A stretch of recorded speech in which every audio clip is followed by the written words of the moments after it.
Your God's a bald God. Your God's a bald God. He cannot see me. He cannot talk to me. Muhammad is dead. When Muhammad dead, Allah dead. Allah is a bald God. Allah is a bald God, and I don't worship God. I worship you. Inshallah one day. Your husband can get you. Your husband can get you. He said, Aslabahunna, Aslabahunna, Aslabahunna. Strike them, fix them. Why don't you get your wife? Husband like your wife. Husband like your wife. Husband like your wife. And the dead man said, no, he will get for wife. He will get for wife. You are alive. You just brainwash. You just brainwash. Your husband can hit you. Sure to decide about nothing. Sure to, I'm ex-Muslim. I know you're not. Just really. He can get 72 versions. 72 versions. 72 versions. How many versions you get in heaven? How many versions you get in heaven? He will get 72 versions. He will get 72 versions. What about you? No, he will get 4 wives. Second wife, third wife, 4 wives. He will. He will. You don't know nothing. You don't know anything about I know. Yes. Beat them. Strike them. Speaker's gone, he can talk. It's free speech. It's free speech. It's free speech. This is speaker's gone. I'm not a Shut up! Okay, you just call me Khalid. I know your love. I know your religion. That is practicing Islam. In the Quran, Prophet, we are cattle. Jew and Christians are cattle. I know your religion. Don't provoke me to anger. You will get 72 virgins, but you will get 0 What virgins. are you going to get in Really, heaven? absolutely. What is your wife going to get in heaven? You get 4 wives on earth. 4 wives on earth. In traditional Islamic thought, paradise is often described as a place of extraordinary pleasures, and one of the most frequently mentioned rewards, especially in hadith literature, is the promise of heavenly maidens, or huris, reserved for men. For example, it is said that a martyr will receive 72 of these virgins as part of his eternal reward. This narrative has become so dominant that it shapes the general perception of Islamic paradise as heavily centered on male satisfaction, including sexual fulfillment. But when we shift the question and ask, what does a woman receive in paradise? The answers found in Islamic sources are far less clear, far less direct, and often wide open to interpretation. The Quran does speak of reward for both men and women who believe and do good, but the language is abstract, spiritual rather than specific. It promises a good life and the best reward in the hereafter, regardless of gender. Yet when we look for concrete details, parallels to the male reward of 72 maidens, there is no mention of handsome male companions being given to women as an equal counterpart. Some classical scholars attempted to address this gap. They proposed that women will be reunited with their husbands in paradise if their husbands are also admitted. If a woman had more than one husband in her lifetime, she would be joined with the one who had the best character. If she never married on earth, it is said she would be married to a man from among the people of paradise. But all these ideas come not from explicit texts, but from scholarly interpretation and speculation. In reality, the imagery of paradise in Islam, as portrayed in many hadiths, is dominated by physical and masculine elements: beautiful-eyed maidens, golden couches, rivers of wine and honey, and luxurious palaces.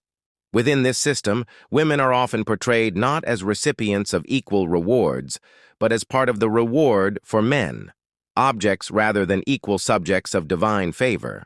By contrast, the Christian vision of heaven is profoundly different. Jesus made it clear that in the resurrection, people will neither marry nor be given in marriage, but will be like the angels in heaven. This reflects the belief that physical relationships are not central to eternal life. Heaven, in the Christian view, is the everlasting union with God, not a place of bodily indulgence or sexual gratification.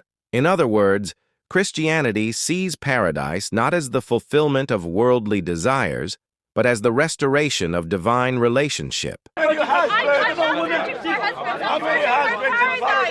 want to go to Jannah. No, you'll never be in Jannah.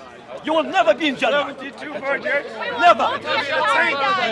Exactly. Is that really about God and heaven? Or is it about praise water? What are you gonna get? Okay? What are you gonna get? No marriage. Nothing. No marriage. Eternal No life, Jesus girlfriend. Christ. No Are marriage. you not gonna You get want married? anything? I'm going to You don't want heaven, anything but in there's heaven. no wives in heaven. don't want anything. There are no wives in heaven. No wives in heaven. None. Heaven, where you want wives, Zero. you in heaven. Okay? You worship No God. river of wine, no river of honey. Allah is the liar. Your Muhammad is the liar. Jesus Christ said, in heaven there's no marriage.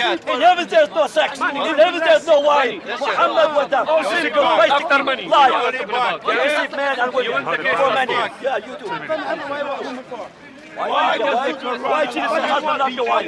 Muhammad paid 700 years later and he said, husband beat your wife. Husband beat your wife. Inshallah. Jesus said, husband not your wife. Husband not your wife. Why didn't Jesus say Chapter 4, verse 32. Inshallah, you will come back. I'm sure. Jesus, I worship Jesus. I hope so. I will never bow down to your God. Jesus. Your guy's a bow down. Jesus. I will never bow down. Never.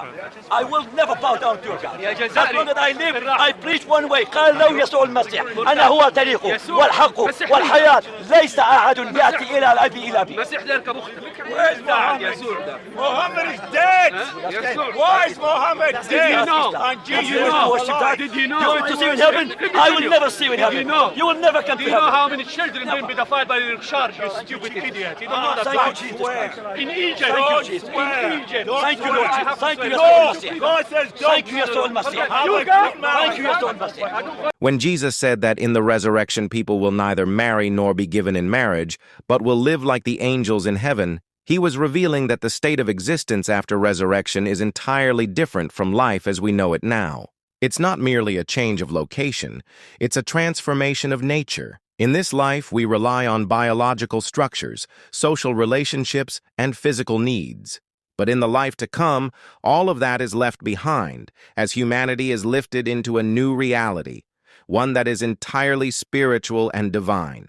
In this understanding, the resurrection is not just about bodies coming back to life, it's about complete transformation. The body will indeed rise, but no longer in its mortal condition.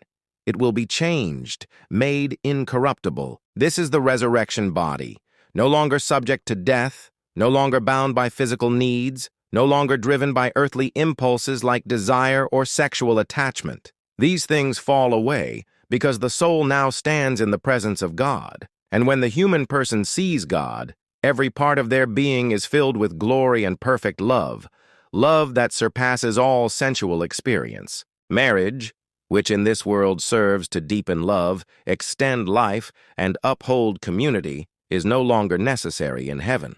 There, love is no longer confined to a partner, a family, or even a body. It becomes perfect union between the redeemed soul and the Creator himself. Life after the resurrection is angelic not because humans become angels in essence, but because they live free from the pull of the flesh, sustained entirely by the radiant glory of God. In this vision, heaven is not a place where worldly desires are reimagined or enhanced. It is the place where every deepest longing of the human heart is fulfilled in the presence of God. Heaven is not a continuation of earthly life with greater pleasures.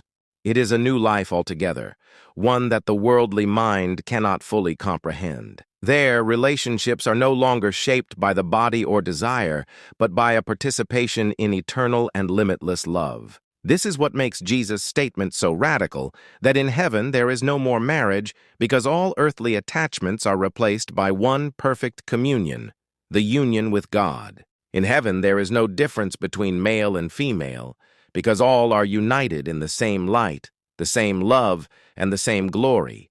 This is the very essence of eternal life, not the pleasure of the flesh, but the full restoration of humanity's relationship with God in a realm untouched by the imperfections of this present world.